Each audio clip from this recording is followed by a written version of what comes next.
আসসালামু আলাইকুম। আজকে একটা পার্সেল নিয়ে আসছে। আমি আমার কালেকশনে নতুন একটা আইটেম যোগ হয়েছে, সো এটা খুলি জাস্ট।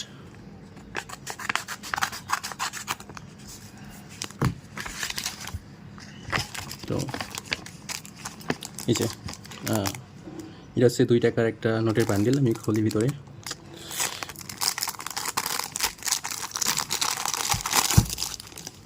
Okay, 2010 সালের 2 টাকা নোটের একটা বান্ডিল। দোয়েলের এক পাশে দোয়েল পাখির ছবি দেওয়া এবং অন্য পাশে হচ্ছে আপনার শহীদ মিনার। এবং এখনও পর্যন্ত বাংলাদেশে যতগুলা নোট বের হয়েছে তার মধ্যে সবথেকে সুন্দরতম নোট হচ্ছে এইটা। আমি একটু দেখাই জাস্ট উপরের, মানে উপরে এ পাশের একটা এই পাশের একটা, দুইটা মানে জাস্ট একটু ময়লা আছে, বাকি ভিতরেগুলো সব হচ্ছে ইউএনসি, একদম ইউএনসি নতুনের মতো চকচকা। আমি দেখাই একটু।